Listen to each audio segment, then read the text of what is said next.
everyone, I'm Matt, and welcome to the Good Trouble Show. As everyone knows, there has been a lot of news regarding UAPs, otherwise known as UFOs. At the beginning of the year, the Pentagon's UAP office, AARO, issued its historical report, basically as a giant pile of BS. We have the former director of AARO, Dr. Sean Kirkpatrick, launch his latest venture, the Dr. Sean Kirkpatrick Image Rehabilitation Tour, with Deputy Secretary of Defense Kathleen Hicks behind the wheel. We also had the season finale of The Secret of Skinwalker Ranch, where Travis Taylor found out that he would have to wait until next season to find out exactly what is going on Skinwalker Ranch.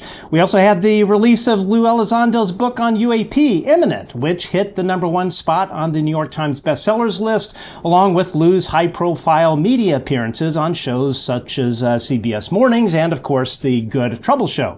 Last month, UFO debunker Mick West climbed a utility pole and refused to come down. So I'm actually just kidding about that, of course. Then we have the Unidentified Anomalous Disclosure Act of 2024, which did not make it into the manager's package for the National Defense Authorization Act. This legislation was killed last year, and version 2 did not make it out of the starting line. Now, look, this news is disappointing, but it's not surprising. Over a month ago, we revealed that the legislation was in trouble. We encouraged everyone to do their part to support the UAPDA by calling and writing their representatives. We know a lot of you did, and we are seriously grateful for it. Everyone stepped up to the plate, made the calls, and everyone did what they could. And, I understand it's easy for everyone to be discouraged. I mean, after all, disclosure seems to be this kind of like carrot on a stick. It's always out of reach with the next big thing coming around the corner that will result in disclosure. I mean, many folks, including myself, thought that whistleblower David Grusch's testimony in front of Congress last year was the magic bullet we were all looking for. Between last year's UAP Disclosure Act and Grusch's congressional testimony, I seriously thought that would have been the answer. That would have been the magic bullet that really pushed us on our way, right? Well, obviously I was wrong once again. It always feels like we take 2 steps forward and 1 step back. I know everyone can, really can relate to this. But as my mother would always say, you must look at the glass as half full, not half empty. I mean, seriously, if you look at what we have achieved so far, we have had congressional legislation on UAP for, I think it's 4 years running now. I mean, that has never happened. We had the establishment of the UAP task force. That was a big deal. I mean, it was a while back, but that really turned out some good results. The Pentagon established an in-house UAP bullshit factory called AARO. You have that. As I mentioned before, we had whistleblower David Grusch testify before Congress on UAP. We have a book on UAP that is a #1 New York Times bestseller. Even if you look at this NDAA and the IAA, which stands for the Intelligence Authorization Act, while we never got the UAP Disclosure Act, we did get some wins there. There is legislation preventing the funding of UAP special access programs unless the appropriate committees have been briefed.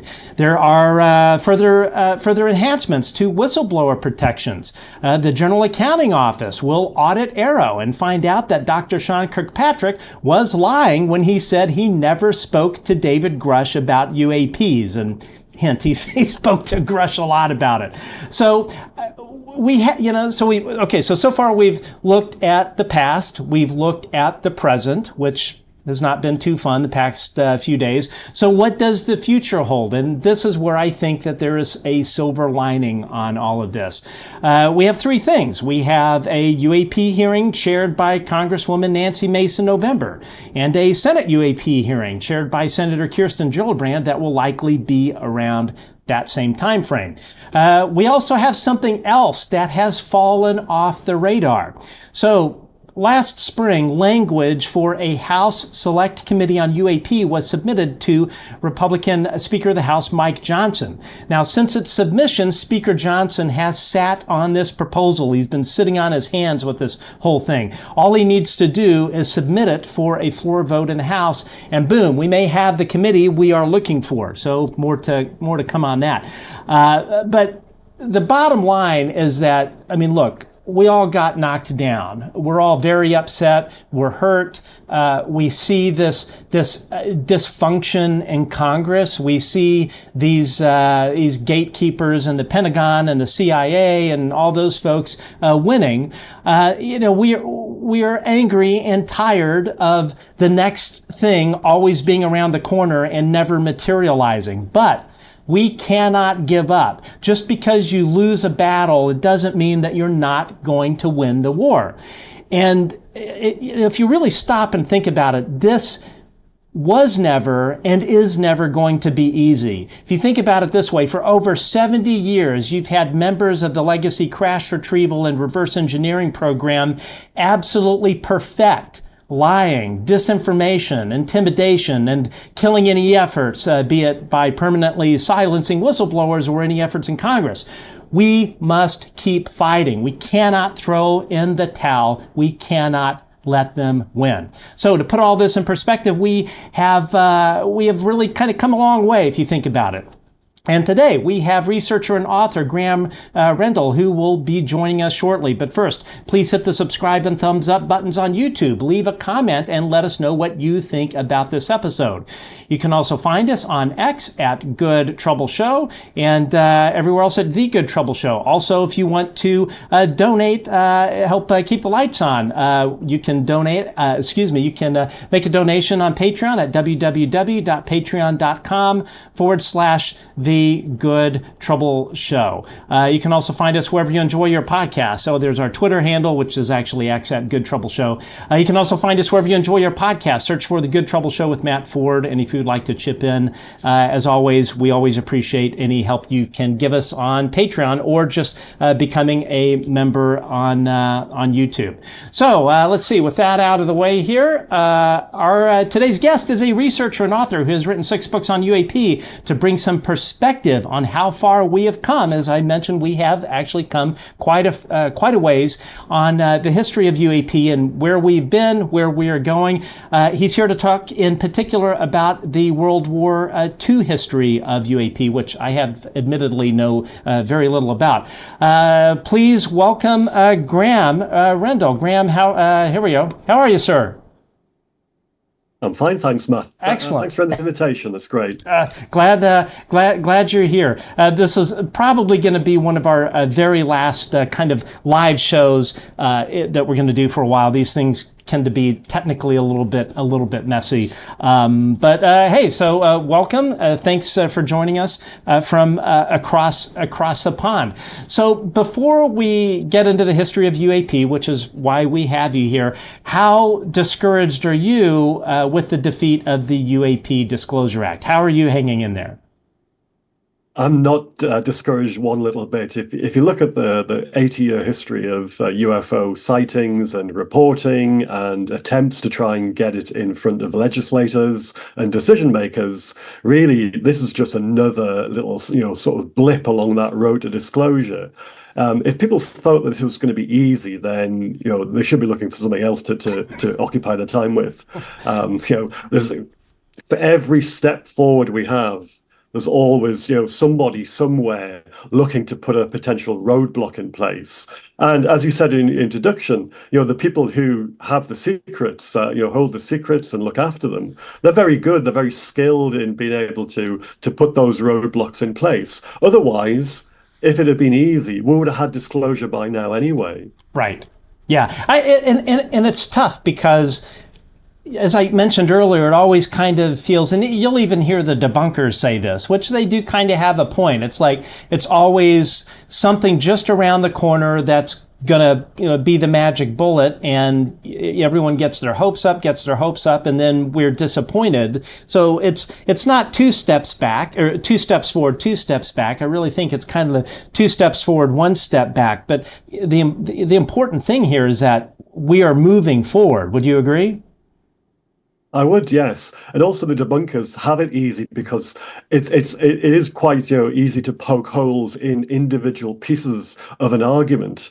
It's much harder for us as the people who are looking for answers to piece all these individual sort of bits of the puzzle together. And because we don't have the whole picture, nobody, you, me, and everybody else out there, we're not privy to what is the answer. So therefore, we can't piece it together as easily and as neatly as the debunkers would like. And everybody else would like. If it just comes back to this, if it was easy, it would be done by now. Yeah, it would be. And again, they've had over 70 years to perfect their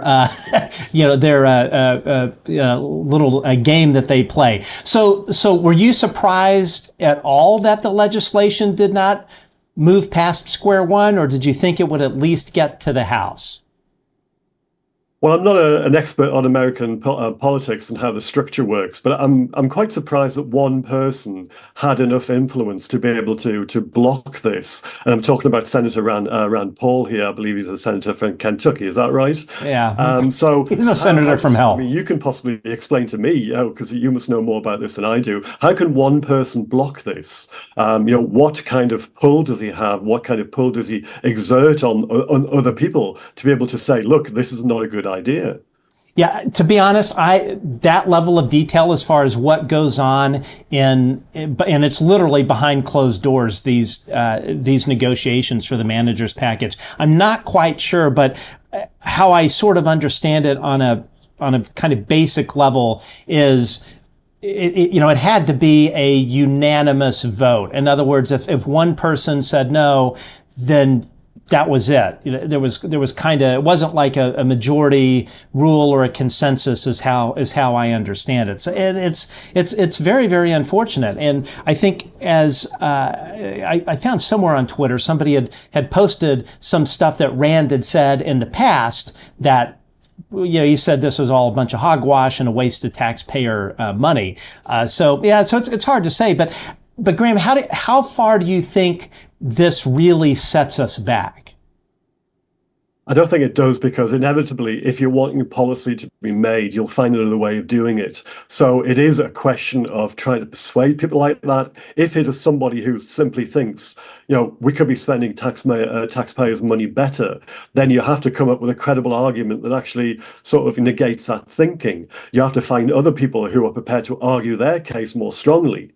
And maybe that's just the answer, is to actually have to reinforce, the argument as far as we see it, in terms of trying to get this legislation or legislation similar to it, forward to show people like Rand Paul that actually that money would be spent wisely by applying it to a venture of this type.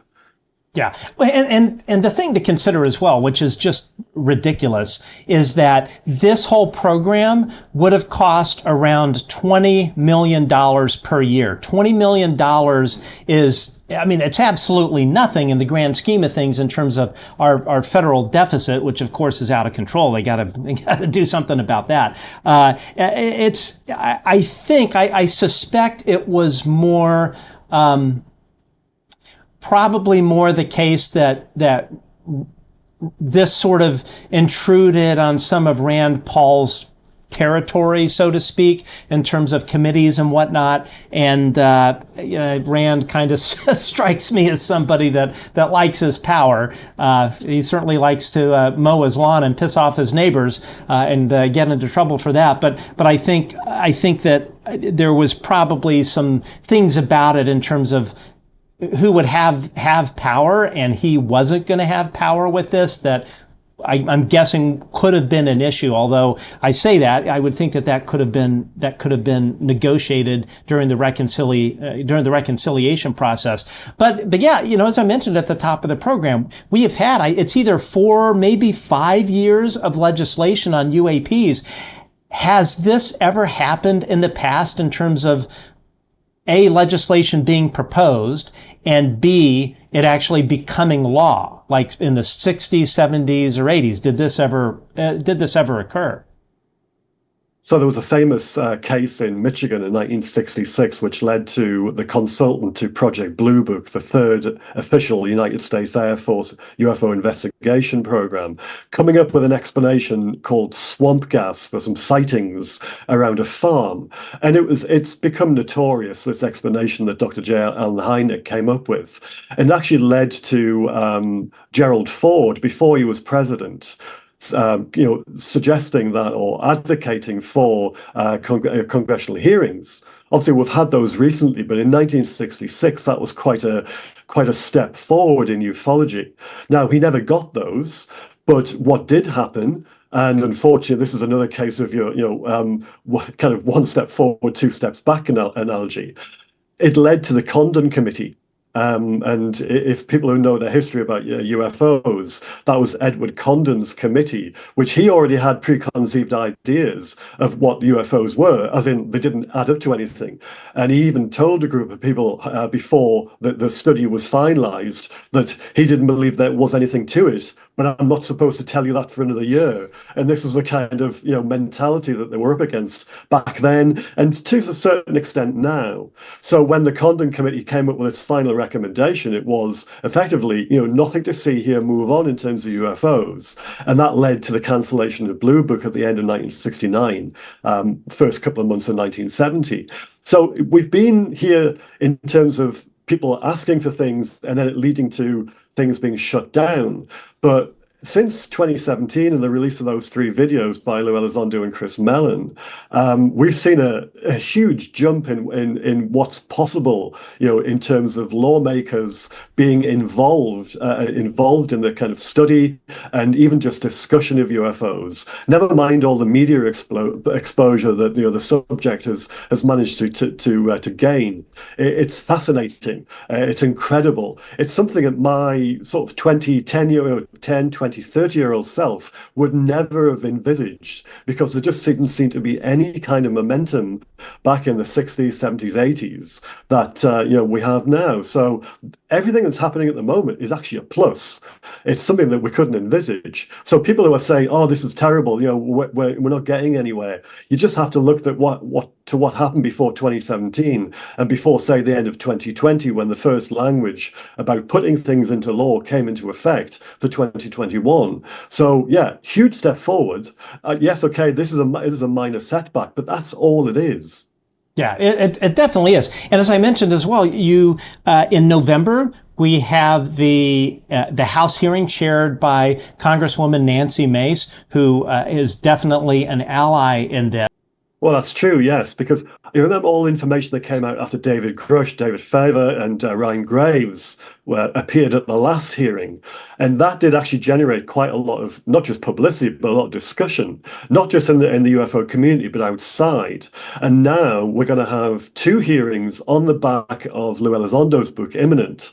Now he's been doing all these new media spots talking about the book, and a lot of people will have read that book who have either never been interested in UFOs or may only know about the surface detail of it, what they see on the news and in the newspapers and online, and they may not know the individual details of a lot of the cases and a lot of the high points. Whereas Lou's book went into a lot of information, and that will lead people to be very curious and to want to know more about the subject and maybe delve into a bit of the history of it, or at the very least keep in touch with what's going to happen going forward. And that will lead them to the hearings, and there'll be a renewed sense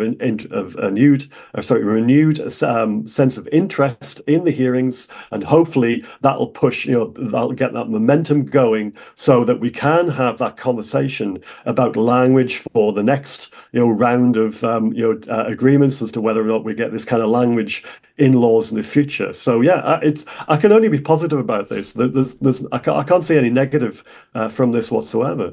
I agree. And the other thing to consider as well, like with Lou's book, it's #1 New York Times bestseller. So people that have not been tracking this topic. You've been working this topic for a very long time. I'm very new to it, so my knowledge on the UAP issue is kind of like a piece of Swiss cheese with a ton of holes in it. So you've got new people coming into the topic, and one of the things, and this is one of the reasons we wanted to have you on, in addition to speaking about kind of putting this all in a current perspective, is this is not something new. I've always thought that the Pentagon, in their disinformation campaign, they are really trying to reframe the narrative that this is like something new. Like 2017 was like, oh wow, I can't believe these things are flying around.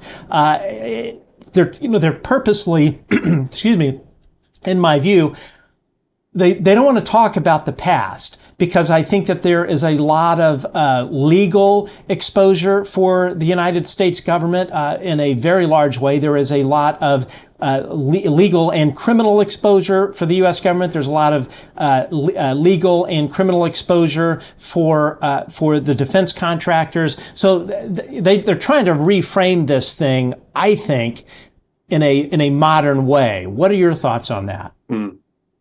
Well, certainly nowadays we have social media, so the conversation can be worldwide. Back in the day, you didn't have that, so it was much easier, I believe, to contain, the spread of information, and also how much there was, and the content, and to be able to knock down individual witnesses and individual stories and individual cases. But nowadays, with the spread of information and how many people out there who are willing to, expend the time and the energy to actually look into the subject and look into it quite deeply, and with it quite a lot of expertise, then it's a lot harder for them to keep control of that narrative. And we're seeing now that people like yourself are coming out with quite coherent arguments as to why the current sort of situation can't hold. We can't keep these secrets forever. There'll be a stage where it all comes out.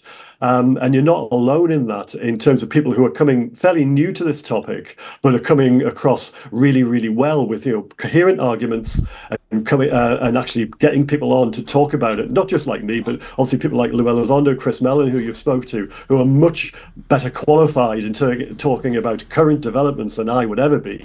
But it's a really, really good situation we're in now as to how easy it is to have these conversations and to bring people from across the globe to talk about it, whereas in the past, that wasn't possible. It was done by letter, it was done by telephone, but you didn't have that kind of, that reach that you do now to be able to get the information in front of a lot of eyes, and get that pushback from people as well, and that engagement.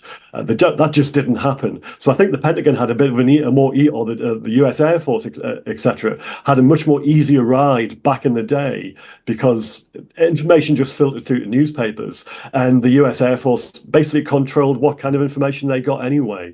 So that there was a moratorium on what the pilots could tell the press after a while. So they controlled the narrative from a fairly early stage.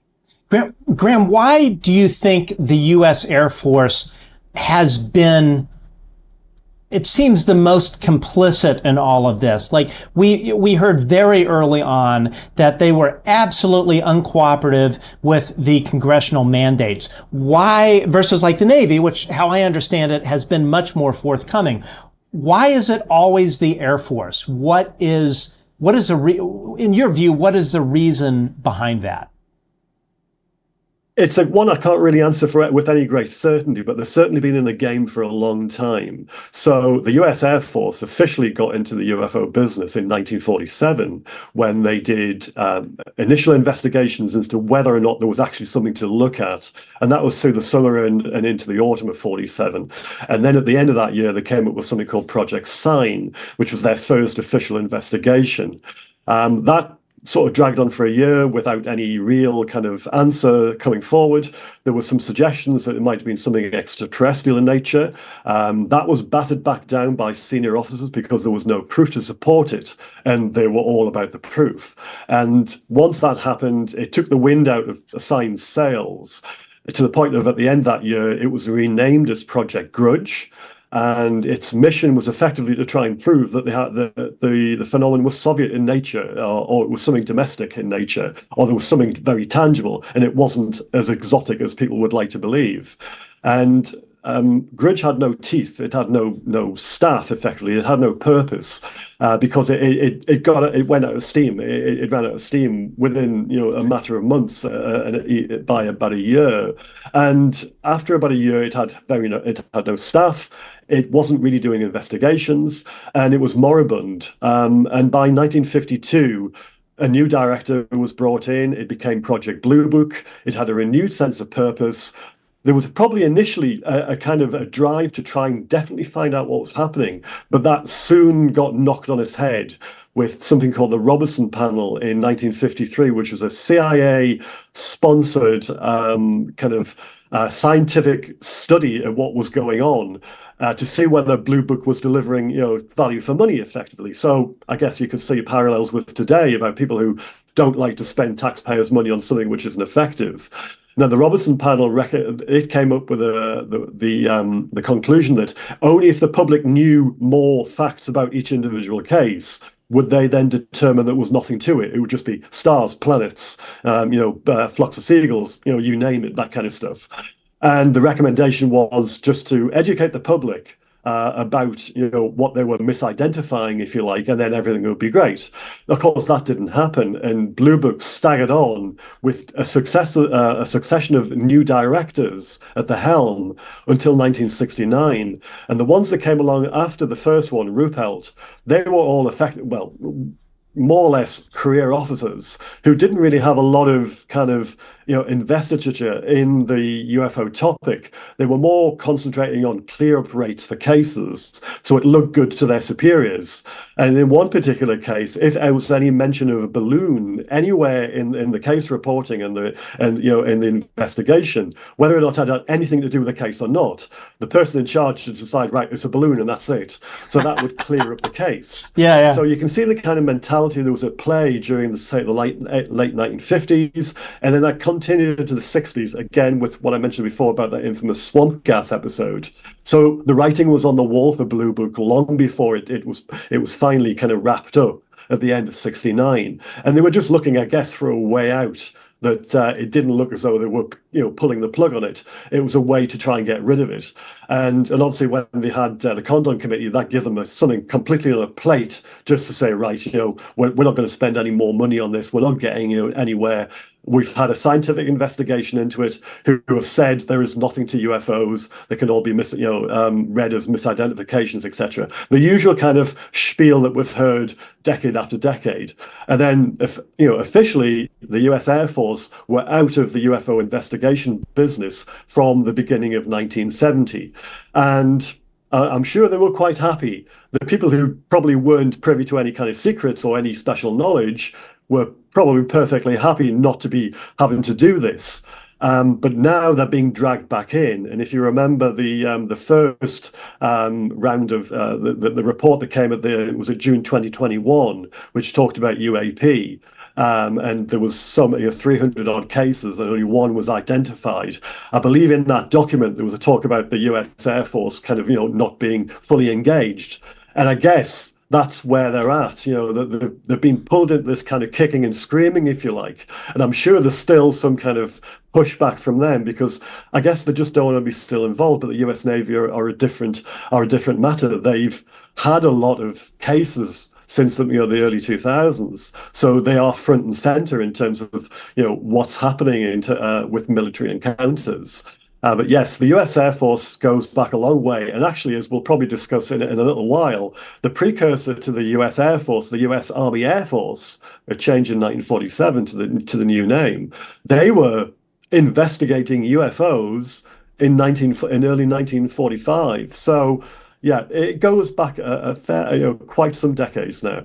Well, and the thing that's interesting, and I'm firstly, thank you for coming on the show. I've known about your work for quite some time, is you kind of have to know where you've been in order to know where you're going. So you need to know what has occurred, what games people have played, like the Air Force. And like when I'm listening to you speak about this sounds exactly like Arrow. This sounds exactly like Dr. Sean Kirkpatrick. Like, one thing that is not commonly known, the first year Arrow was open for business, they did not spend any of their budget. They sat on their entire budget for an entire year, which begs the question, well, if you're not spending money, then what kind of work are you really doing? And, and this whole thing where Kirkpatrick says he knows nothing about UAP and never spoke to David Grusch, I got news for you. They spoke a lot, and it's going to come out. Well, this kind of thing happened in the past because Project Blue Book in 1953 was reduced to one airman. It wasn't even an officer. They didn't have a staff. Ruppelt actually left the project for a little while. He went on secondment somewhere and then came back a few months later. So there was literally one airman in an office, and he was Project Blue Book. And that's what it was reduced to. And that was even after this scientific study had said, look, we should be pushing more resources into this to educate the people as to, they're just saying things. But no. They reduced it in terms of what it could do. So that was effectively toothless. They did actually farm out a lot of the reports as well to an intelligence unit, an Air Force intelligence unit, and they were on the ground, going around and interviewing witnesses. But again, they weren't specialized in UFOs. They were just an ordinary Air Force security unit who happened to be in the right place or the wrong place at the wrong time, and they were assigned this duty. And I'm not entirely sure they were that bothered or interested, because their job was really to investigate Soviet aircraft crashes and pick up the pieces and get the intelligence from the material. They weren't necessarily looking for UFOs, and of course that would have fallen right into their remit. Well, and the thing that's interesting too, I can tell you from multiple people that I have spoken to, not live on the air, that when they would go and testify to Arrow, or more importantly, let's say like members of other three-letter agencies would call up Kirkpatrick, call up Arrow, and say, look, we've got a data set on UAP we want to give you, they would never get a call back. And this happened consistently. And even I debriefed one of the folks that was a former missileer, and Kirkpatrick was on the other line, and he said that they were they were just going through the motions. They had zero interest. Even like this missileer said, hey, I can tell you exactly who the AFOSI agent was in the debrief. I can tell you who the base commander was. Do you want those names? And Kirkpatrick said, nah, we don't need them.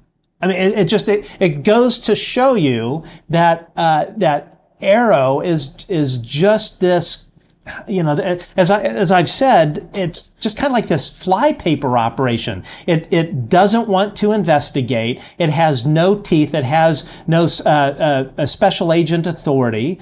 It's just a sham. And I've told, or said publicly on this show to whistleblowers, do not go to Arrow. Their whole purpose is to find out what you know and send it up the chain so they can find out where the leaks are regarding the legacy program. I mean, it's so corrupt. Well, did you read the report that they came out with, the historical report? Because if I'd written that and put my name to that, I would have been embarrassed and ashamed, because it was full of errors. And for them to come out with that and presenting that as a historical document to explain the fact that this phenomenon doesn't exist, then who were they trying to fool? Because it didn't make sense. They clearly hadn't checked the facts that they were entering into this historical review.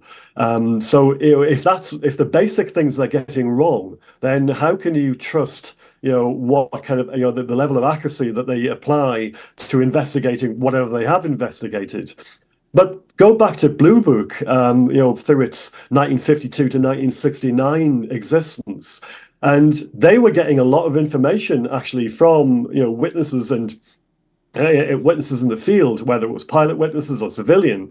And you can see from the information in the files that it gets to the point where if there's a hint, let's say, of a balloon, of a weather balloon being launched in the area, whether or not it was at the time frame or not, that's what they would latch onto, and that would be the explanation. Oh, it's a balloon, or there was something that didn't look like an aircraft, but if you, in your wildest dreams, if you contorted the information to twist it to say, okay, it was an aircraft, well, that's what it is. Yeah. And yet, when you read the information in detail, it bears no relation to the final evaluation. It's just, you just scratch your head and think, how?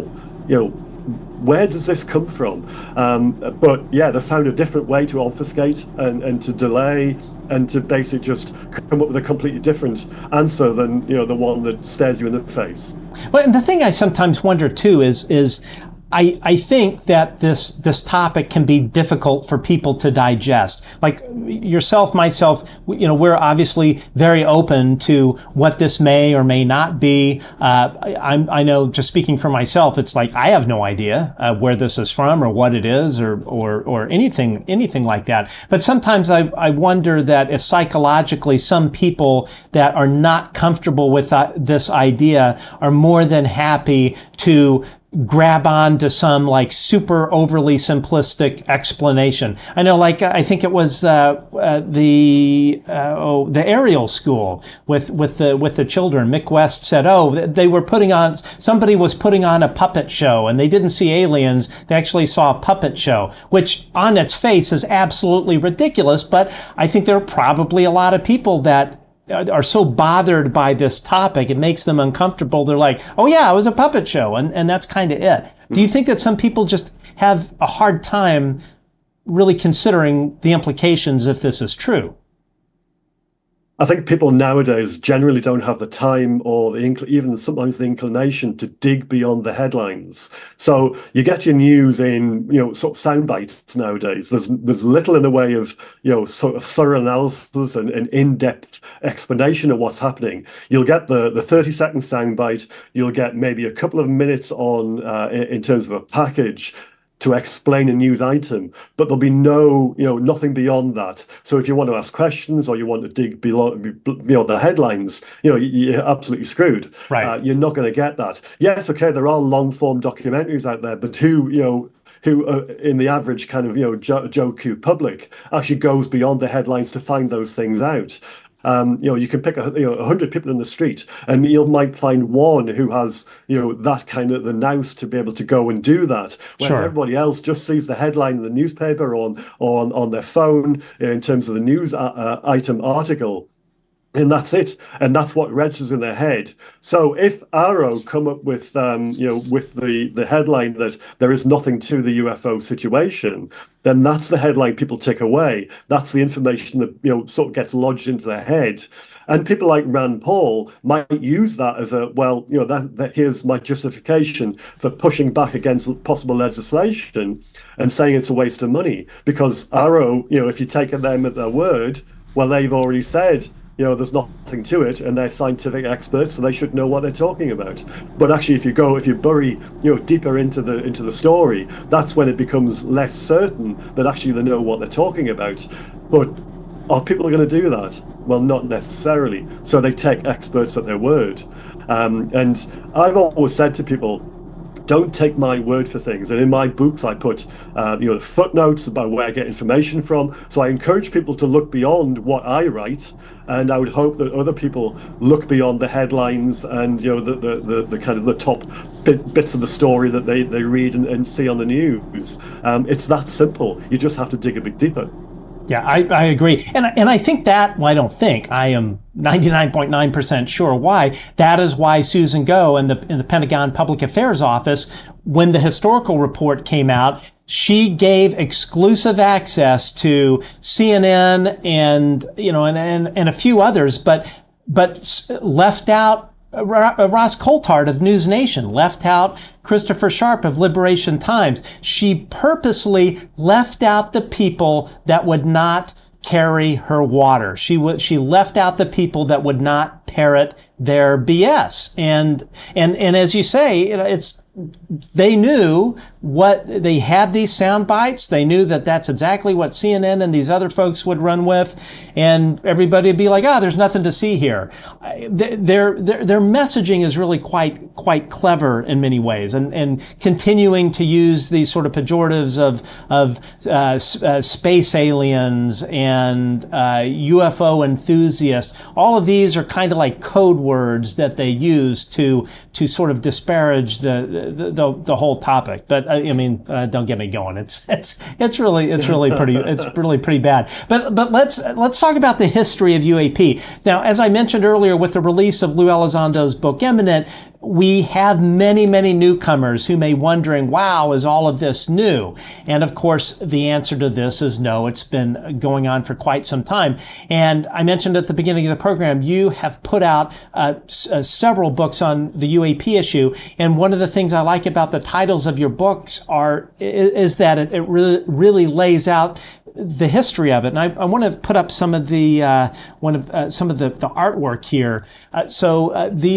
What do we have here? So this is UFOs Before Roswell, European Foo Fighters, 1940 to 1945, which we're going to discuss shortly. Dawn of the Flying Saucers, aerial UFO encounters, official investigations, 1946 to 1949. We have a Flying Saucer Fever, aerial UFO encounters, 1950 to 1952. Then we have Intercept and Identify, aerial UFO encounters, 1953 to 1954. And then finally, Chasing Shadows, aerial UFO encounters, 1955 to 1956. I have not had the chance to read these, but just looking at just the cover, and firstly, the artwork on the cover of your books is just beautiful. But it because your books are really kind of very short periods of time, each book, that to me that says that there were a lot of things occurring in those blocks of time, right? Yeah, and there's actually two things going on there. So yeah, thanks for the comments about the artwork. First of all, I've got Dan Zetterstrom and Olaf Rockner to thank for those, because oh, wow. I give them a case basically, and so those aren't made up covers. They're representations of actual cases that happened during those timeframes. Yes, there's a lot going on in those years, as you say, but also when I used to read books in the 70s and 80s, I was always frustrated about the lack of detail. And I ever thought if I ever get to the point where I could write a book myself, I would try and basically throw the kitchen sink at it. And everything I could find about a particular case in official documentation, I would put into the book. So that's why actually they're so thick, is because every scrap of detail I can find that was ever written about these in the official investigations, I'll put in, because the more the information you have, the more detail and the more knowledge you have about a case, you can then make your own mind up much more authoritatively to work out what's going on, rather than just a sort of 3 or 4 line breakdown of a case, which is effectively the author of boiling it down to its basic terms. So I like to give people more rather than less. So that's why these books are 200-300 pages, and in the Foo Fighters book it's actually 550 pages. So there's a lot of information there, and hopefully that then lets my audience, my readership, go away and think about what's happening and come up with their own interpretation, rather than me kind of spoon feed them or tell them a narrative to take away. I don't do that. I just give them information, and I trust their intelligence to come away with their own version and what they think's going on. Sure. Now, and like when I think of like UFO history, or UAP history, I think of really kind of like the 1950s onward, but really World War II is sort of where it all really ramped up in terms of encounters. And I'd like to really dig into that time period, because other than knowing of this term Foo Fighters, I know nothing about what occurred during that time period. Okay. The accepted wisdom for the start of the modern day UFO phenomenon is June 1947 with Kenneth Arnold's sighting, and then July that year with the Roswell. But actually, if you go further back, even before, after World War II, there was a phenomenon called the ghost rockets in Scandinavia in 1946. But we'll gloss over that for the time being. So yes, talking about World War II, it was probably a time when there were a lot of people around who were, trained observers, a lot of people on the ground looking up to see, if they were going to be attacked from the air, or a lot of people flying around in, various air arms, in various airplanes, etc., who were trained observers who could recognize what was happening, but more importantly, could recognize things out of the ordinary. And World War II was also a time when there was a lot of reporting and a lot of accurate reporting, a lot of files being, constructed about what was going on, a lot of intelligence analysis. So there's potential for reporting of strange things out of the ordinary in World War II like nothing beforehand. Even World War I wasn't like this, and all throughout the 20s and 30s. So we've got this kind of perfect storm, if you like, Matt, where we've got a lot of people who are very, very sort of like intent on watching what's going on around them, because otherwise they might end up dead. And then anything out in the ordinary is being passed up the chain of command, hopefully to be analysed, to interpret, is this some kind of new German weapon system, etc., etc. So this is where you get all these reports.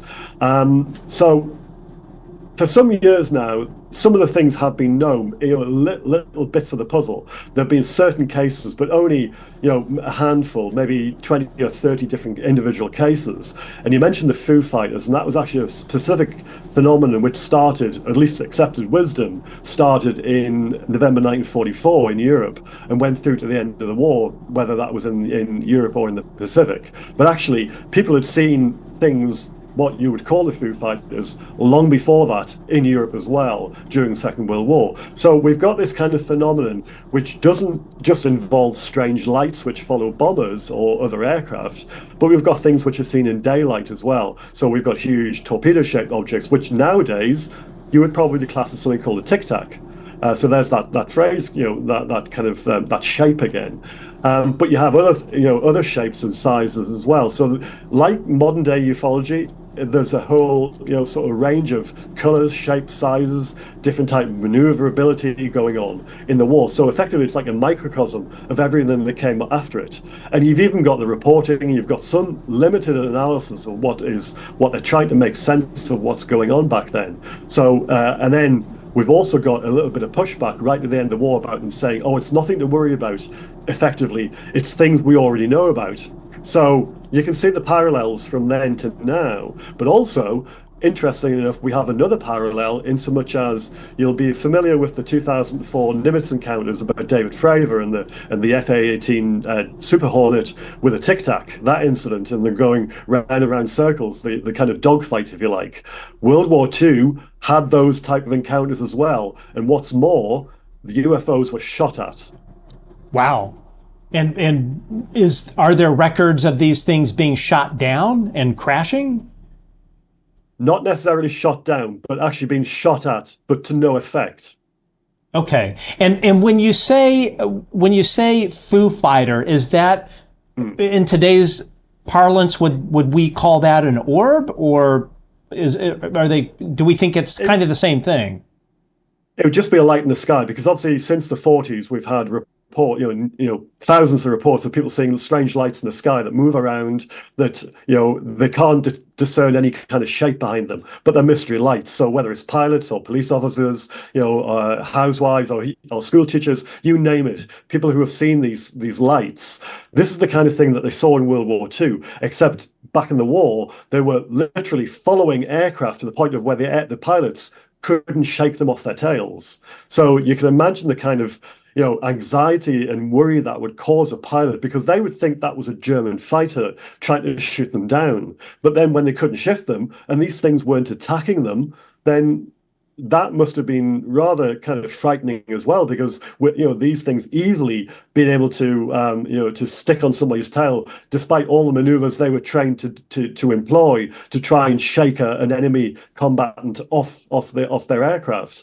It must have been really, really kind of worrying at the time. And one by one, the crews of particular squadrons had run-ins with these Foo Fighters, and then to the point of where they had to investigate it, much more thoroughly. The actual unit in question where this all kicked off was the 415th Night Fighter Squadron. They were based in eastern France at the end of 1944. Their mission was to fly missions over the German lines at night and shoot down aircraft, attack troop concentrations, supply convoys, targets of opportunity. But in the midst of all these missions, they start encountering these lights that followed them, or they would see them at a distance. And over a period of about 4 or 5 weeks, over end of November and beginning of December 1944, there was about 20 or 30 of these instances. So pretty much every crew in the squadron had encountered them at some time or other. And it got to the notice of the intelligence officer, the spook on the squadron, if you like. And he started compiling a list. He was called Captain Fred Ringwald.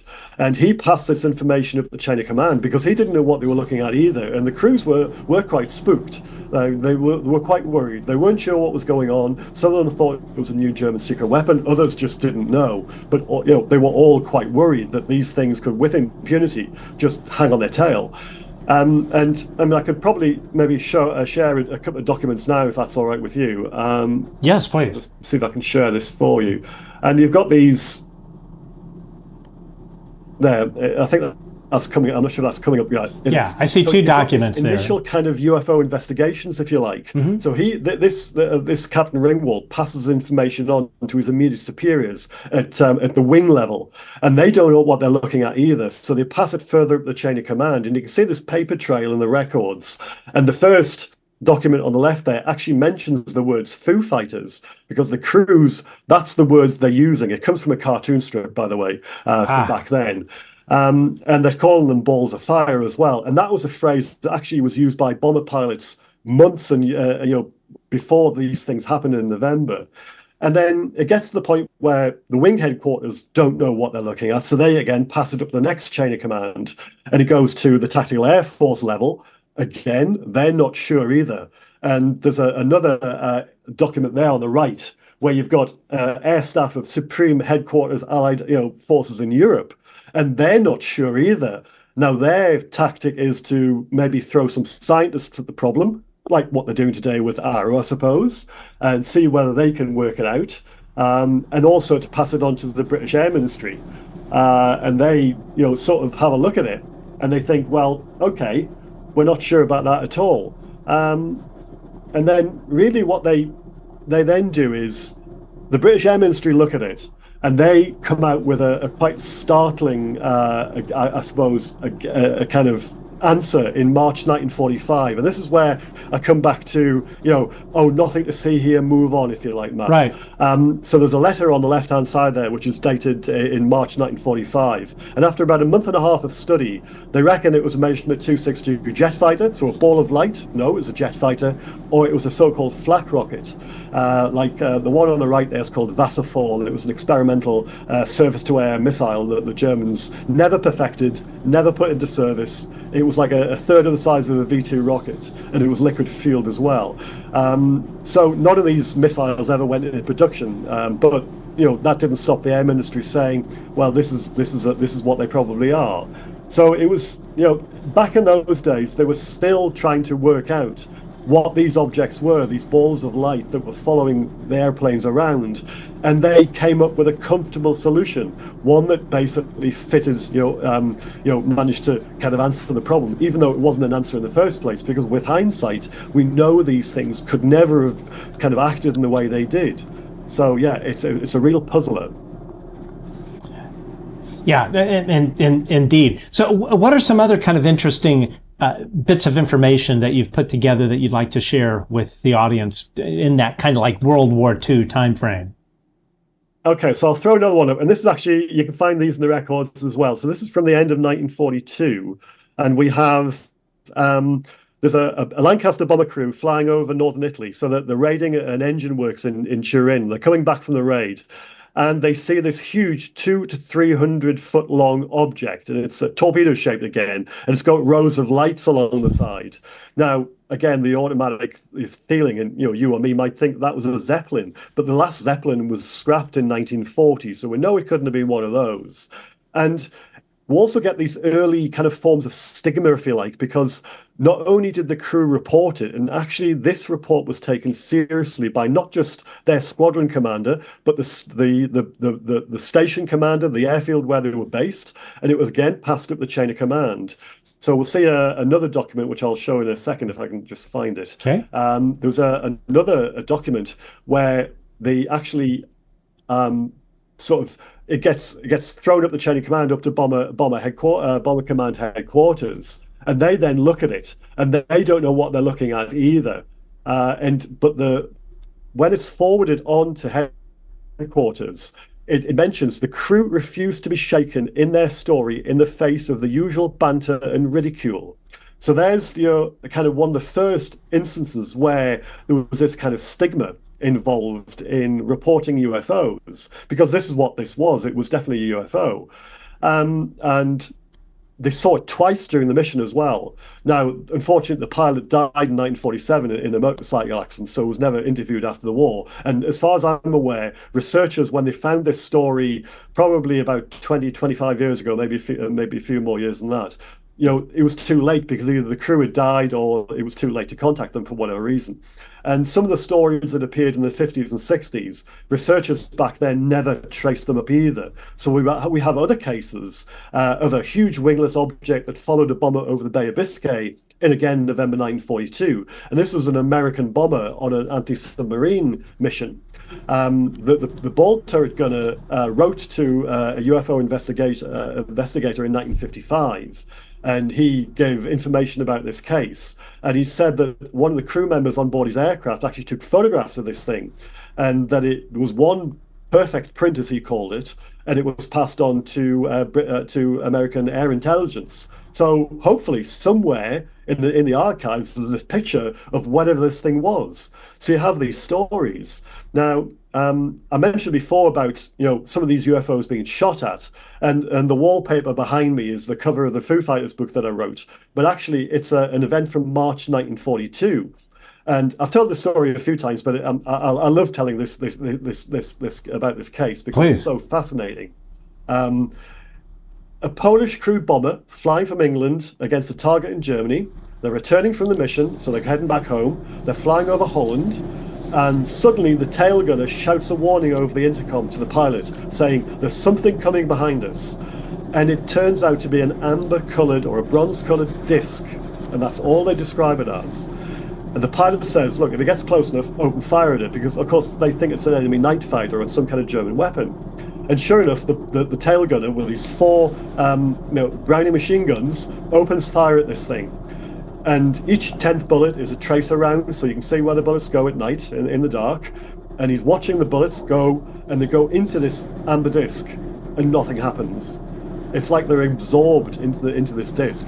So if that had been a fighter, it would have caught fire, or it would have exploded, or it would have dived out of the way. But the bullets go into this thing, and nothing happens. Then the disc moves around to the wing of the airplane, sits off the wing. Meanwhile, the tail gunner is tracking this thing, and he's firing it as it's going round. And then it gets to the point where the nose turret gunner can turn his turret and actually open fire at it as well. And again, the bullets are just going into it and nothing's happening. Wow. It then flies round to the nose of the aircraft and stations itself off the nose of the bomber, of the Wellington bomber. And they're flying through the air, 200 odd miles an hour, and this thing's just sitting there, keeping station. And again, the nose turret gunner, he swivels his turret around and he's opening fire at this thing, nothing happening. And then it just shoots off into the sky upwards 45 degrees and just disappears. Now, that would have been an interesting story, but for the fact that when they got back on the ground, the aircraft, or the crew of the aircraft behind them in the bomber stream said they saw that thing too. So there was this kind of story. But they're stories, but they're amazing stories. And it's not just the only one. There were stories from 43 where two different fighter aircraft, cruiser fighter aircraft, got these kind of meeting engagements with these lights or objects, and they went round circles. And in one case, they managed to open fire with 20mm cannon at a light, and nothing happened. Now, these are kind of almost reminiscent of Dave Fravor with the F-18, with the Tic Tac, in so much as they're flying round circles trying to get in each other's tail, and then the thing just disappears, just flies off into the heavens and disappears. Well, these kind of stories happened before, but not just in the 40s, 50s, and 60s. happened in World War II. So, they're absolutely fascinating. Any other interesting documents you'd like to show? Sorry, I didn't quite catch that. Oh, any other interesting documents you would like to show, or photos? Because we have a ton of viewer questions that once we're kind of like wrapped up on the World War II stuff, we've got lots of questions for you. So I'll show you this one. So in about the end of 1944, there was newspaper headlines in the States saying that the Germans had employed a new secret weapon, and there were kind of silver balls that floated over the battlefield. Now, this is probably where that story originated from. So bear in mind, it took about 10 months to get into the press. And we've got the 384th, the 41st Combat Wing, and they're an American bomber unit based in Britain. They're flying missions over Germany, and they mention this thing like a ball-like object, a silver ball hanging in midair at 30,000 feet, and they watch it for 15 minutes. Now, that's not a barrage balloon. It's too high for one thing. And the Germans didn't fly their barrage balloons that high. And this is one of a number of stories that appeared at this time. And you can see these reports in the various bomber unit files. And this is only one of them. So this is where that particular story came from. So because you see these in the newspapers during the war, there is a particular foundation for these reports. And then in January, which I haven't got the documents to show you, but in January, the first newspaper articles about the Foo Fighters also appeared. And they start talking about them. And so there's articles in Time magazine, in Newsweek as well, and also in newspapers right around America, because obviously the news reports are syndicated. And they don't know what they are. There's a few cases from the end of 1944 where the crews are talking with permission to the press, to reporters embedded with the troops in Europe. And they're saying, these things are following us, and we do not know what they are. How far, when is sort of the first time you heard of people in the military being retaliated against for reporting any of this stuff, or kind of suffering, like being taken off a flight status because they, maybe mentally have something wrong with them when they report this stuff and they're like, there's something wrong with you, we're pulling you off of the flight line. When did that kind of retaliation start? So during the war, there was, I mentioned that you saw that document before about the usual ridicule and banter phrase. So there were squadrons where these things were being seen gradually by, each person in the unit. But at the start, they would get a lot of stick, they would get a lot of flack, a lot of kind of grief from their squadron colleagues because they were reporting things like this. But actually, one by one, they started seeing them, and the joke wasn't so funny then. In terms of reporting officially, when bomber crews got back from missions, they would have to go through what was called a debriefing with the squadron intelligence staff, and that's when they reported things like this. Now, in some cases, the response was, "Have you been drinking?" Because obviously that was a thing. Or might be an implication was that you were trying to make on that you weren't fit for combat anymore. Now, America, your crews, when they were tired, combat stress or that kind of thing, they were taken off operations and sent for arrest. There wasn't so much stigma, but there would have been some. Whereas in the Royal Air Force, if you tried to get out of flying because you didn't want to anymore or because you were scared or whatever, you were declared what they called LMF, or lack of moral fibre. You were reduced to the ranks, you had to wear a cap with a special badge on it, and you had to sweep floors for a living. So, nobody wanted to go through that. So there was always this kind of, I guess, hidden kind of implication that you do want to be kind of reporting these kind of things, because either, you're not fit for flying and then see what happens to you afterwards. Now, officially, stigma kind of started occurring in the late 40s, early 50s. So you would have air crew from military units who they might be a bit more kind of cagey next time if they reported something because of the kind of process they went through the first time they did it. So they would see something, they report it to their superiors, there would be an investigation, and the likes of then, Grusch or Blue Book would then come up with, well, you've seen a balloon. Well, what does that look like on a pilot's record? So you can imagine they get that news next time. They're not going to report it, are they? Because it just makes them look ridiculous. And of course, prospects for promotion. If, oh, well, hey, there's Major Smith. He's the guy that saw a balloon, thought it was a flying saucer. Well, that's not going to sit well on somebody's record. But equally, airline pilots as well were getting pressure from their employers not to report things like this because it didn't look good for a company kind of profile. Yes, okay, they had huge headlines from some of the airliner cases from the late 40s and early 50s.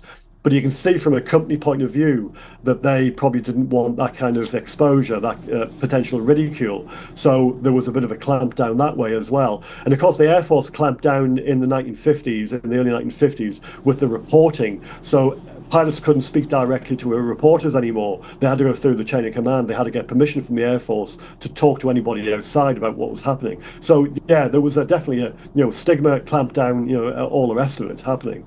But it actually did stem from World War II, in so much as you could see some kind of sort of implicit threat to people who might have reported things.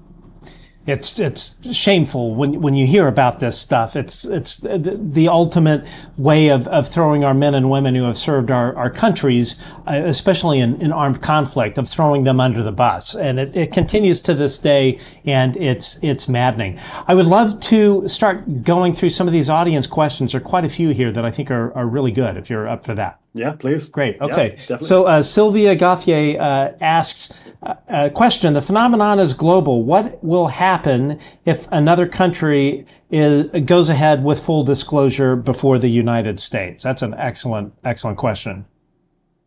The United States end up with egg on its face. That's the short answer.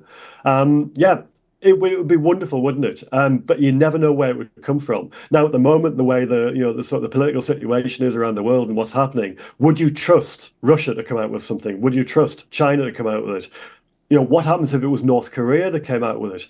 How far would you go to trust who was coming out with information? So I think we have to be very careful about things like that, because people might say things for certain reasons. But I would like to think that it would be the likes of America that would probably come out with it first, because they seem to be the most open to it at the moment in terms of coming up with laws, discussing it in lawmaking arenas, and having it on plastered 24/7 on social media and in the media itself. I'm English, so our kind of official government response is still there's been nothing of defence significance for the last 50 years, and that's a mantra our government, our Ministry of Defence, firmly stick to. And they will not be budged from that. Doesn't matter what you say to them, what you throw at them, what evidence you put in front of them, that's what they say. So it's not going to come from us anytime soon. It's more likely to come from your side of the Atlantic. Here's another question from Dave Christian. I'm not sure if you can answer this. Has David Grusch mentioned whether he will be going to the new director of Aero? I can't answer that, I'm afraid. Yeah, I can't either. I would guess no. If he were to ask me, hey, Matt, do you think I should go talk to Aero? I'd be like, no, no, you don't want to do that. Why would you? Yeah, why would exactly? Why would you? Smoking whiskey. How do we get the word out in a list of the people who block this bill so we can vote them out? Again, that's more of an internal American political thing, so that may not kind of be in your wheelhouse. I'm not sure. I'm sure I would think at some point that information is going to come out, and if we hear any more details, you will hear it on this show for sure. Cosmo Warrior Zero. Any new books forthcoming, Graeme? Anything around the mid to late 50s timeline? Obviously the next, because that's a series of books, the ones you showed before, the pilot and aircrew encounters are an ongoing series. So at some stage I will get to the 1957, 1958 sightings. But in the meantime, I'm actually working on a sequel to the Foo Fighters book. So I had to stop somewhere. That book, the book I wrote about the World War II stuff, was 550 pages when it finished, and I had to finish it, otherwise it was just going to get too unwieldy. And since then, I found a whole raft of more information about wartime sightings. So I've got enough information now to actually come up with another book, which I'm starting to write. I'm still coming up with bits and pieces from the files. And that's going to be called Shadows over the Reich. Yes, that'll be coming out hopefully at some stage. Fantastic. Now, Angela Williams asks, hi, could I ask why this topic is not talked about in British politics? That's a really good question. I've wondered that as well. It has been over the years, but very sporadically. We did have a House of Lords, so that's the unelected chamber out of the two in the UK Parliament. They did have a debate on this at about the same time as the June 2021 report came out. But that's when the defence minister at the time in the Lords, Baroness Goldie, she kept reiterating this, this 50 years of no defence significance argument. Didn't matter what the question was, that was effectively what it boiled down to. So, we have a mountain to climb in Britain. It's difficult enough to try and get anybody to talk to us from any kind of MP, and also our kind of process is that I can only speak to my own member of parliament in my own constituency. I can't contact another one because if I try to contact an MP from somewhere else in the country, they refer me back to my own MP. So I can only talk to my own, and I can ask them questions about this, and they will then refer that to the Ministry of Defence, and I get a response back from them through him. But it's the boilerplate reply, which I have done already. I've got these boilerplate replies, and they are, no items of defence significance. Sometimes the wording's different. They'll include different paragraphs, but it essentially comes back to the same thing, that they're not looking for anything because they don't believe there's a case to answer. Now, that doesn't mean to say somewhere deep in the bowels of government or the Ministry of Defence, people aren't looking at the issue. But I can't say who does or what extent they're looking at. But we know from the files that have been released so far that they have looked at cases in the past, and there have been departments which the files haven't been released. So there has been some investigation done, but we don't know what the results of that are, those investigations have ever been. So we're quite in the dark. You guys across on the other side of the Atlantic are much more open in terms of what information is out there than we seem to be. But then again, we invented secrecy, so we're pretty good at it here. Understood. Terrence Willis, Matt Ford is awesome. Terrence, you're awesome. Everyone here watching the show is awesome, and certainly you are as well, Graeme. Thank you for being here. Terrence Willis, Graeme Rendall is a fantastic guest, 100%. Thank you for that. David Smethurst, another friend of the show. Does Graeme think that we saw so many UFOs during World War II just because that was the first time we had so many planes in the air, or were they observing the warplanes in action? Excellent question. I know, Dave.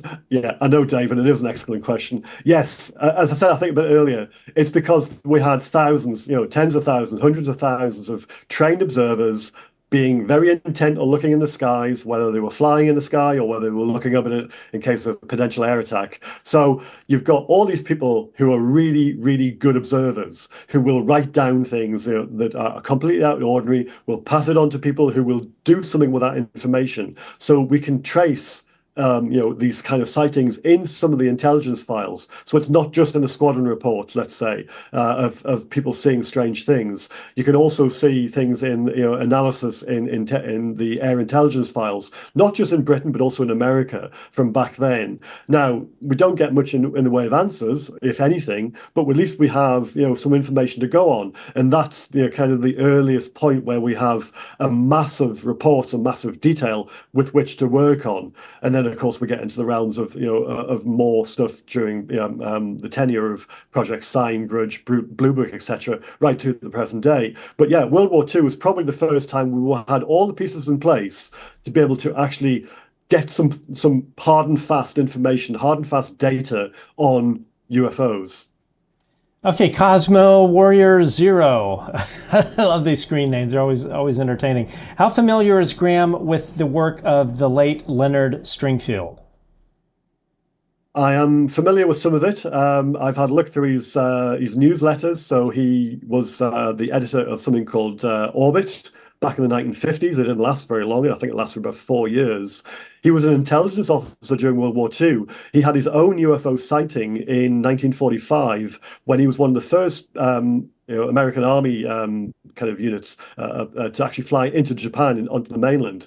And he was flying from an island towards the Japanese mainland when he had his own sighting of three effectively orbs that were kind of like strange things off the side of the airplane.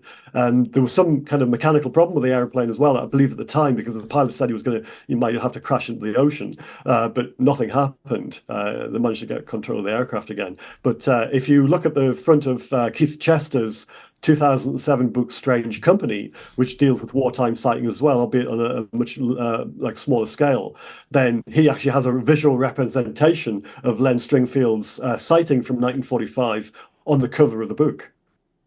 Another question here from Dave Smethurst. Does Graeme think the flight over the Capitol by UFOs in 1952 was a show of force by NHI?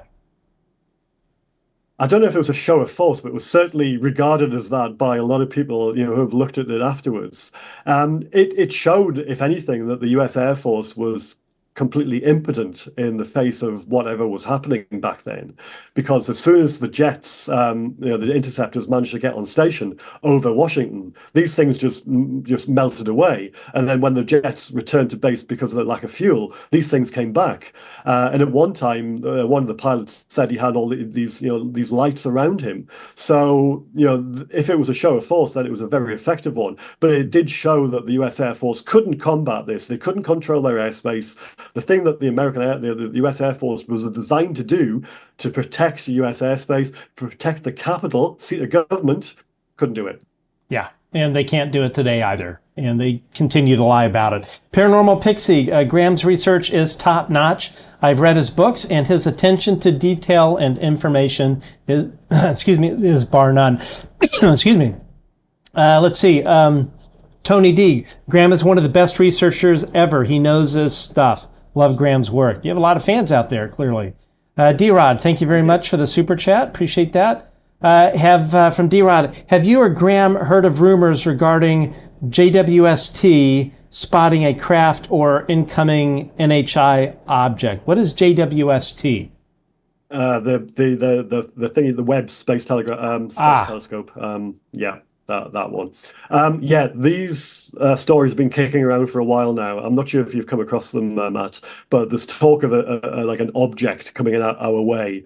And I think Andre Carson was asked, and he's on I can't remember which committee he's on at the moment, but he was asked recently, might just be in the last day or so, to comment on this, to whether there was any validity of what they were seeing and what they were reporting, or NASA were reporting rather. Whether he'd heard anything, I guess. And he'd said, no comment was his reply. Now, read into that what you will. Some people are taking that as there's something to hide here and he's not telling us. Other people are taking it as he's not, he doesn't believe it's even something that he should comment on in the first place. So I guess, depending on where you come from in this argument, is what you'll take away from that comment. Understood. Tony D., what was the final outcome of the John Burroughs case from Rendlesham? And were the UK involved somehow in the military complex or politically? So this was Rendlesham, December 1980, where something landed outside the base of the twin bases in East Anglia in Britain, one of which happened to be housing nuclear weapons at the time. So, people have read a kind of a nuclear connection in this. John Burroughs, I believe he's the guy who said he touched the object. Or was that John Pennison? I can't remember. But yeah, there's definitely something going on with that case. But it's hard to tell now because we're quite far away. There's been some people who have inserted themselves into the story over the years. One in particular who wasn't there apparently, but he managed to finagle himself into the story and get a book written about it. And it turns out he was even sort of basically his information was actually another witness's, but it was in his name. So it's all a bit muddy. There are some conflicting bits of information about the Rendlesham case, so it depends on where you get your information from. But at the heart of it, like every good UFO case, that has a little bit of mystery and a bit of kind of is it or isn't it about it? There is something going on. And there was some military involvement because the US Air Force were involved. The deputy base commander went out with security troops to try and find out what this thing was, and they came across it and still went further forward. So it's a very intriguing case, but we're nowhere near the bottom of it at the moment. Okay, from JB, let's see here. Has Graeme researched the 1933 Magenta event, and if so, what are his thoughts? I have looked at it. Having said that, I don't think there's enough information yet to come up with any hard and fast, sort of conclusion.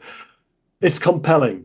That's the baseline. There's a lot of, but I don't know how it fits in with everything else that's going on, because the story is that something crashed, that it was put away by the Italians in a hangar, and then it was either picked up, depending on who you read, it was either picked up by the Germans or it was picked up by the US Army at the end of the war, aided and abetted by the OSS, the Office of Strategic Services, the forerunner to the CIA.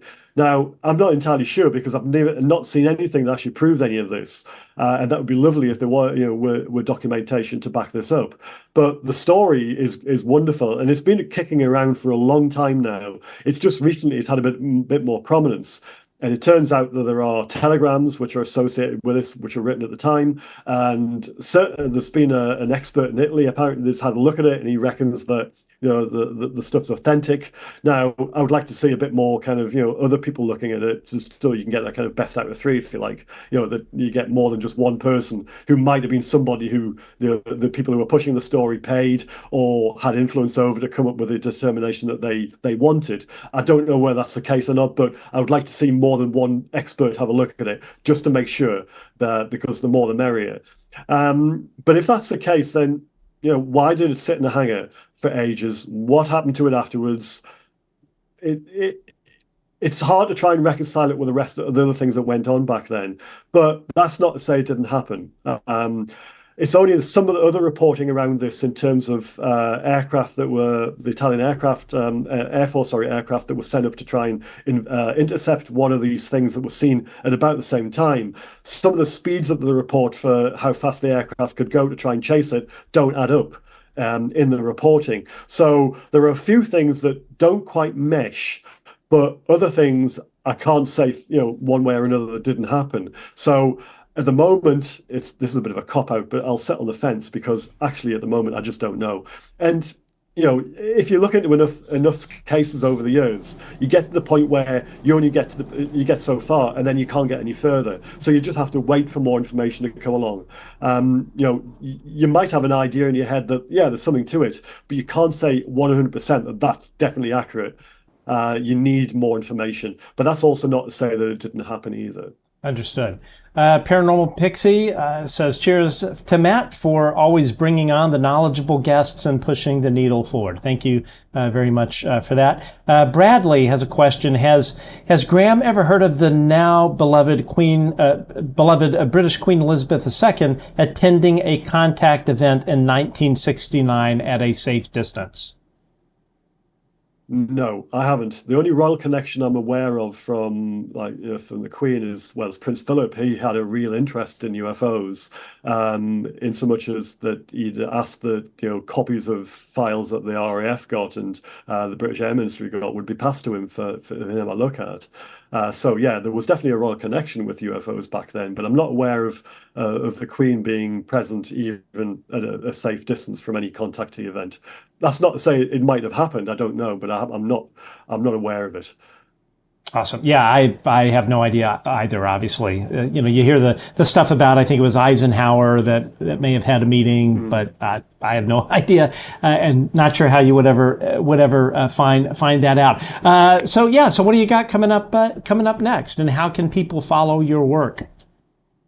Oh, well, so at the moment, I'm also coming up with various YouTube videos on my channel called Bite-Sized UFO. So if anybody wants to subscribe to that, that'd be brilliant. I'm actually putting together a Foo Fighter documentary to go on there at some stage. So that'll hopefully be out in the next few weeks if I can get it finished in time. As I mentioned before, I'm writing the sequel to the Foo Fighters book, so people can expect a whole load of more stuff about World War II UFOs. So that's how I'm keeping myself busy, Matt, and also obviously talking to people like yourself. So I'm really happy about, there's going to be hearings shortly. I'm looking forward to what's being discussed. And also, I'm looking forward to afterwards when the actual detail is then dissected and discussed in detail rather than just in that 2 or 3 hour window that you get when it's televised. I look forward to your take on it and the guests that you have to come in and talk about it. So yeah, it's a really exciting time. There's no setback here at all as far as I'm concerned. It's all great. The ball is being moved forward. That is for sure. Maybe it's not at the pace all of us would like. We would like it all at once, but as many things in life, that just isn't how it works. Well, Graeme, thank you very much for joining us, and would love to have you back on the show. This has been really, really informative, and really appreciate it. Oh, thanks, Matt. I've really enjoyed being here, and thank you very much for the invitation. It's great also to hear the listener questions as well. Yeah, very good. Awesome. All right, Graeme, thanks for joining us, and hope to have you back soon. Okay, thank you very much. Cool. All right. That was just fantastic. Just a few things here. I think the big takeaway from Graeme is that, as I said in the opening monologue, there is a lot that we can be thankful for as far as where we are at the present moment, the amount of progress that has been made thanks to members of Congress such as Senator Gillibrand, Rubio, and others that have worked tirelessly behind the scenes, especially people like Christopher Mellon, Lou Elizondo, all of these folks, whistleblower David Grusch in his testimony under oath, I would add, in front of Congress. I mean, I can't imagine. I would have never thought 5 years ago when I began sort of being interested in this thing that we would be where we are now. I mean, it's really an amazing thing. And, and as I mentioned, the folks, the antibodies, as I like to call them, that have been part of this kind of criminal enterprise to, I'll just say, to hide this from Congress and the American people, they have had over 70 years to perfect their playbook. And that is just what they do. And as we have seen, this is not an easy nut to crack open, so to speak. So, we knew that the legislation was going to be a long shot. Just because it's a long shot doesn't mean you don't give it your all. We certainly did a lot behind the scenes as much as we could help, and I know a lot of other people did as well. And we should be grateful for those efforts. But here's the thing is, and I say this like a broken record, but this is coming out. It is coming out. This is a juggernaut. It is a unstoppable force. This is going to come out. And Congress knows this. Sure, you have the Rand Pauls of the world that are probably more concerned about making sure their lawn is manicured than actually legislating, doing good legislating on behalf of the American people. But you have other members of Congress that are taking this very, very seriously. They know this is not Chinese balloons or drones or Mick West's seagulls or Mick West's balloons coming out of the ocean. They know. They have read the classified data.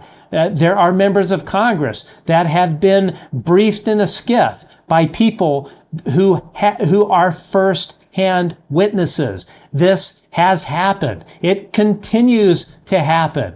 And all of the folks, all of you out there who are probably watching that are part of the legacy program, you're not going to keep this hidden. It's not happening. You may think it is, but it's not. It's not going to work anymore. It's going to go better for you to do the right thing. But mark my words, it is coming out. Names will spill. Those of you that have been behind this whole thing of keeping this hidden. I'm talking about the 50-ish or so senior executive service level gatekeepers that have been hiding this. I'm also talking to the aerospace executives. You know who you are. You know who you are in Lockheed Martin. You know who you are in Northrop Grumman. You know who you are in Aerospace Corporation. Your names are going to be out there. Trust me, we already know who most of you are. And when the time is right, at a time of our choosing, it's going to dump, and you're not going to be happy. And a lot of your stockholders are going to have a lot of hard questions that they are going to be asking you. There are going to be a lot of folks in the Security Exchanges Commission that are going to want to know why you cooked your books. You know, that kind of stuff lands people in jail. Look at what happened to Enron. This is coming out, whether you like it or not. No matter what you have Sean Kirkpatrick do or any of these other folks, it is coming out. Mark my words.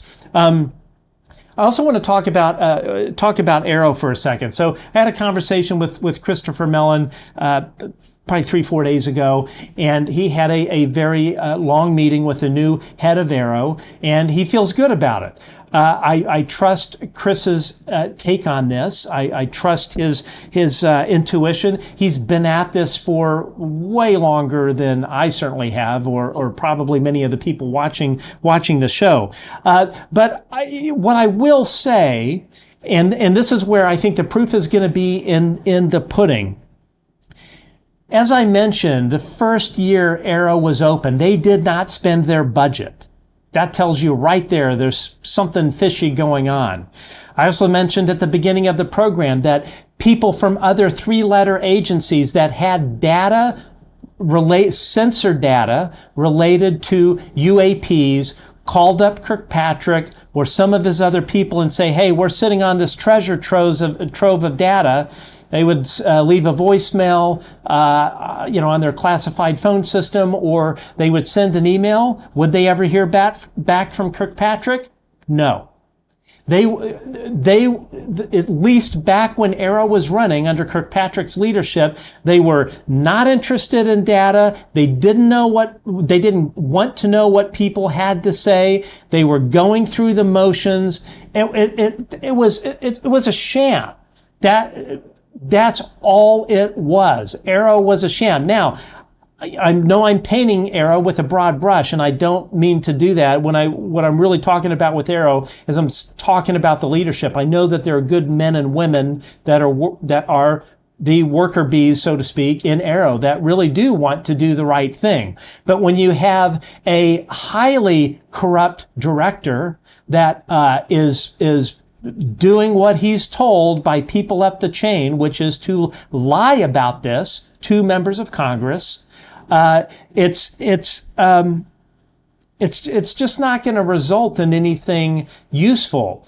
And we know that there are a lot of members of Congress and their staffers that watch this show. And again, I would say to you, well, 2 things. Number one, the data that AARO has been sharing with you lately that is sort of prosaic, like balloons or air trash or whatever, AARO is not sharing with you the good stuff.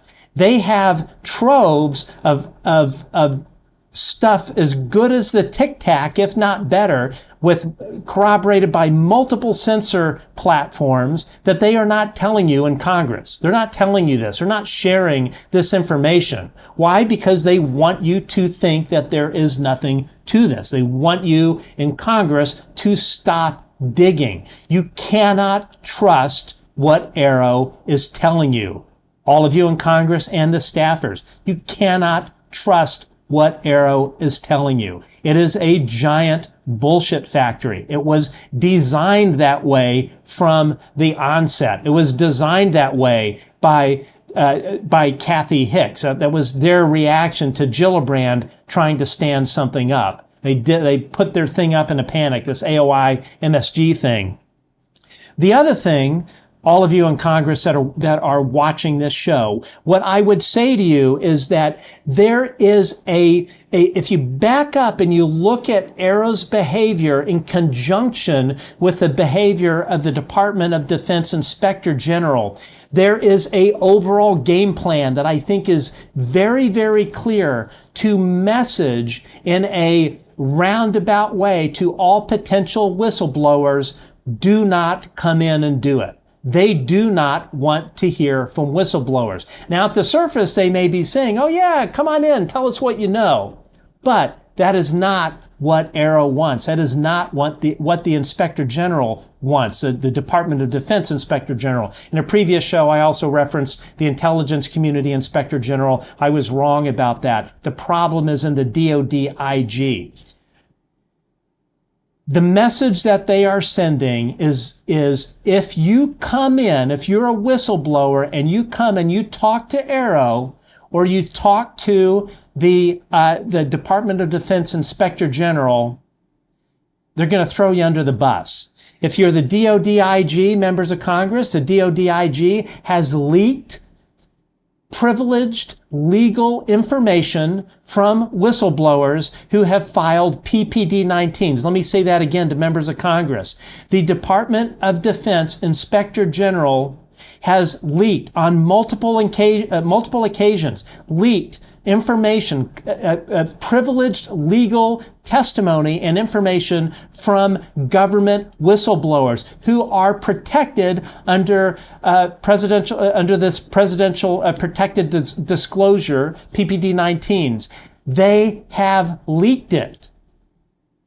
Now ask yourself, those of you in Congress, what kind of legal system do we have where you have the Inspector General, who is supposed to be the watchdog over the whole Department of Defense?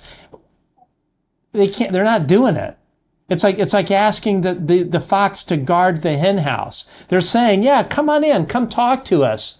But what they're really saying, the messaging, when the Inspector General goes and leaks information, and keep this in mind, when these whistleblowers would go and testify to the DoD IG, the DoD IG would tell them verbatim, don't worry about it. What you're talking to us about is confidential. It's never going to see the light of day. This is for our internal investigation only.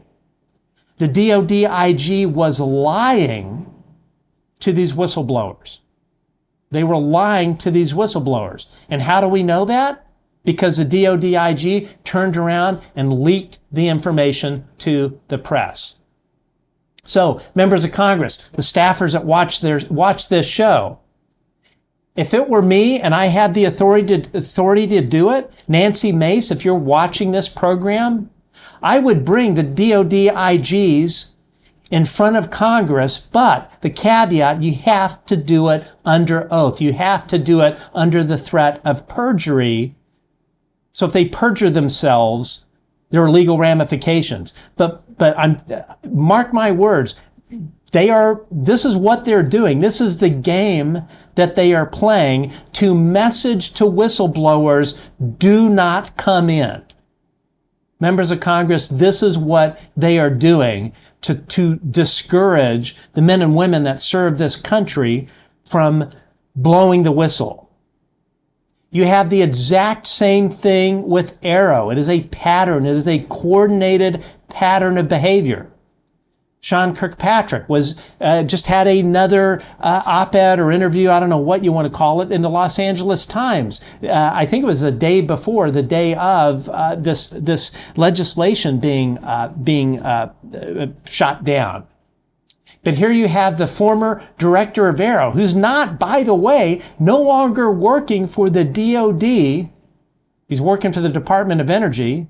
And I can tell you right now, the main stakeholders of the UAP issue are the CIA, the NSA, and the Department of Energy, with emphasis on the CIA and the NSA. Now, so you have to ask yourself, all of you in Congress, who is giving permission to a Department of Energy employee, i.e. Dr. Sean Kirkpatrick, who is giving him the permission to go and talk to the press, major media outlets, to continue to talk to the press about this UAP issue? Who is telling the Secretary of Energy, hey, we need this Sean Kirkpatrick guy to go out and continue to spread disinformation and lies to the American public? Who is heading that up? Nancy Mace, Congresswoman Mace? I would be asking those questions. The other thing I would say to Congresswoman Mace is, for your witness list, you really need to bring in Sean Kirkpatrick, and you need to put him under oath. You need to ask him, hey, Dr. Sean Kirkpatrick, how many times have you conversed with David Grusch regarding UAP? You need to ask Dr. Sean Kirkpatrick under oath, who above the chain told you to message on this, and who is telling you to continue to message on this issue. You need to put these folks under oath, because if you bring them in and you don't put Kirkpatrick under oath, you don't put the Secretary of Energy under oath. By the way, you need to bring her in, ask her specifically about what operations the Department of Energy has been conducting in coordination with Joint Special Operations Command at the behest of the CIA Office of Global Access, which has been renamed. It's something else. We'll reveal that soon enough. But you need to put Nancy Mace, respectfully, bring these folks in and put them under oath. So if they perjure themselves, they go to jail. Full stop. That's what's got to happen.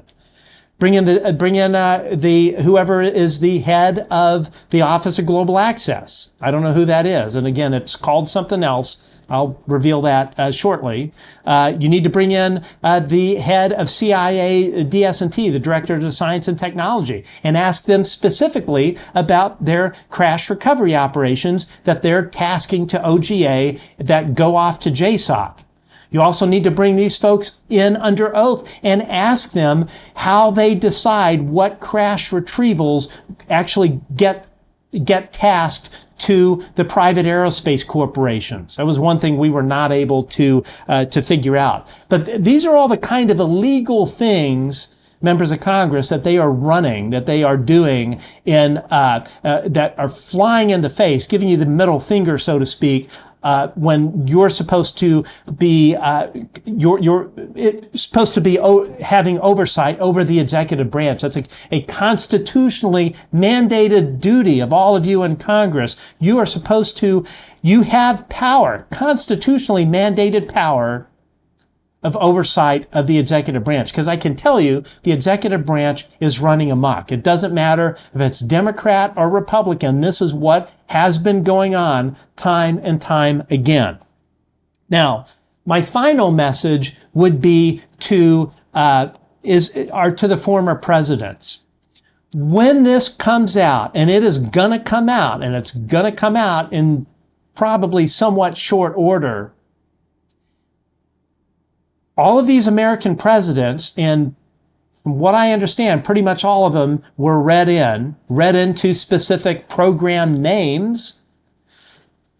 When all of this comes out, people are going to be going and asking questions of Bill Clinton, asking questions of George W. Bush, asking questions of Donald Trump if he doesn't win the election. They're going to be asking questions of Kamala Harris, who sat on, I believe it was Senate Armed Services Committee, and would have had visibility into this. People are going to want to know what you knew, what programs you were read into, because trust me, those program names are going to leak. They are going to come out. They're going to want to ask all of these former presidents, what did you know? Why did you make these decisions? Why did you decide not to do the right thing? They're going to ask all of these former presidents, were you aware of whistleblower retaliation? They're going to ask these former presidents, were you aware that people lost their lives over this? They are going to be asking all of you, former presidents, what you did and what you didn't do. And that, my friends, both Democratic and Republican presidents, it won't be what you did when you were president that people will remember you for. What they are going to remember is how you react to when this comes out, and how you react to the mountain of questions that will be coming to you former presidents from the press. Trust me, it's gonna happen. Obama, it's gonna happen. So you have a unique opportunity to get in front of this. You have a unique opportunity to do the right thing. So when it does come out, and God forbid this comes out first, as Graeme spoke about earlier, God forbid this comes out first from China, from Russia, from North Korea, from any of our adversaries. It's going to be egg on the face of the United States, and it's also going to be egg on the face of the former presidents. And once it's done, that ship has sailed, you cannot unring that bell. So the best way to handle this is to get in front of it, do the right thing. The time has come. I know there are a lot of whistleblowers that are absolutely terrified to testify, to even go into a skiff and testify. All of you in Congress, you should know this. These folks are terrified to come and do the right thing. They're torn. They know that they need to. They know that they have information that will shut all of this down. But they're also terrified of what could happen to them. They're terrified of what could happen to their families. So, members of Congress, job number one is to put in place legislation that tightens whistleblower protections watertight, so that these folks can come in and tell you what they know. And they know a lot. And what they know will absolutely enrage the American public. When this comes out, when elements of this come out, and they realize that the American people realize all of this has been hidden from them, what is happening, what is coming, all of this, they are gonna be enraged. And the best thing you can do is to do the right thing. The truth always, always wins. We're not in the 1950s, boys and girls. People no longer trust what the government says. And that problem is going to continue to just fester and get worse and worse. We know right now that the CIA has flat out lied about Havana syndrome. They continue to lie to Congress about Havana syndrome. They stuffed it in the Department of Energy so that it is hidden from everybody in Congress. When all of this comes out, I got to tell you, it's the day of reckoning will come for all of you that have been illegally running this whole operations. It's not going to go well, and the only way you have any hope of it going well is by coming out, spilling the beans, doing the right thing, saying, "Hey, you know what? We messed up. We made some really bad decisions, but it's time to pull the Band-Aid off. It's time to level with the American people." And it can't go on like this. And in discussions, many conversations I've had with Lou Mellon and others, really this boils down, members of Congress, this boils down as an existential threat to our democracy. When you have a group of aerospace executives at Boeing, Lockheed Martin, Northrop Grumman, and others in collusion with 50-ish or so senior executive service level gatekeepers, deputy level, if you want to go and figure out who some of these people are, look for deputy in their title, these lifers. I'm not talking about the political appointments. A collusion between these folks to keep this under wraps, all for money, all for power, all for making sure they don't go to jail, or some of them anyway. That's what this is all about. And all of you in Congress, you cannot have a functional democracy when that kind of corruption, abject corruption, is going on. It does not work, and it will not work. And the only people that can put a stop to this are all of you in Congress. A new administration, through executive order, be it a President Harris or a President Trump, whoever wins this election, you have the power. You can issue an executive order that pulls this thing out. Now, there's certain elements of this that are under the 1954 Atomic Energy Act that President cannot unilaterally throw out there because of how that act works. Things that are classified as special nuclear material, restricted and formally restricted data. What is it? A transclassified nuclear material, TNC, is part of how the materials, the craft are classified. That's how members of Congress, that's how they are hiding this from you. That's how they've stuffed this away in the Department of Energy under this transclassified nuclear material classification. That's how they are keeping it from you. That's how they are hiding it away. That's how they are making sure you don't have a legal mechanism to visibly, a legal mechanism of being able to view this stuff. The Gang of Eight, they do not have that power either.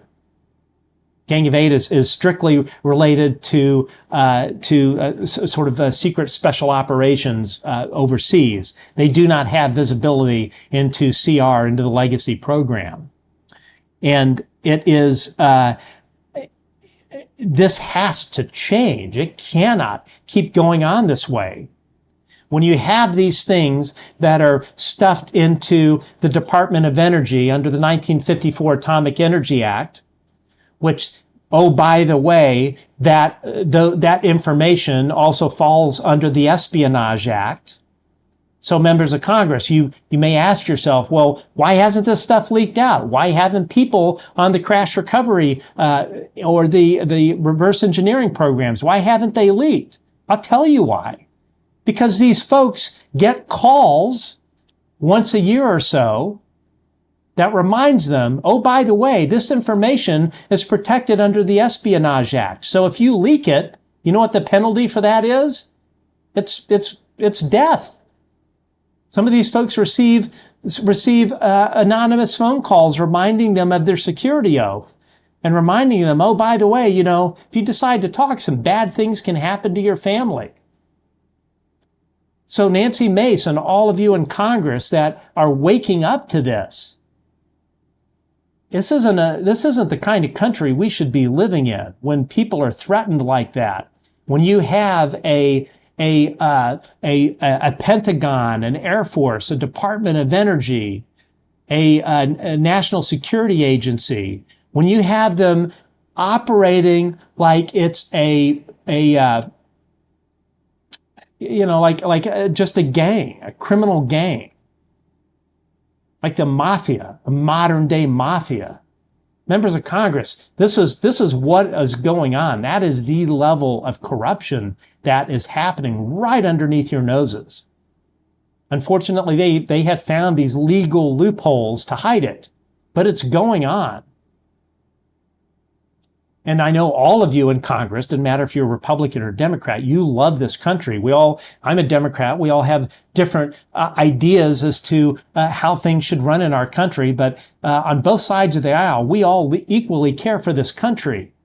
And we all equally care for the men and women who have sacrificed for this country. Men and women that have worn the uniform. It doesn't matter if it's in the armed forces or CIA or State Department or NSC or whatever. There are good men and women in all of these three-letter agencies that have done really great things for this country that none of us will ever know about. But how can you have a Pentagon, an intelligence, the intelligence community, throw our men and women under the bus, our American men and women that are veterans, throw them under the bus, threaten their lives, all of these things? That is not what this country is about. That is not what this country is supposed to be. It's just not. So Congresswoman Mace, Senator Gillibrand, I encourage all of you, both of you, when you're putting together these witness lists, to bring these folks in and put them under oath. If you bring them in and they're not under oath, mark my words, they're going to lie to your face. And when they leave that hearing room, they're going to have a big smile on their face because they feel like they've pulled the wool over your eyes. The only way, Senator Gillibrand and Congresswoman Mace, that you can make sure that doesn't happen is to put these folks under oath. And if they refuse to come in, you have to issue a subpoena. You have to force them to come in and testify in front of your committee under oath. When you do that, you're going to get to the bottom of this. And it's high time that we do.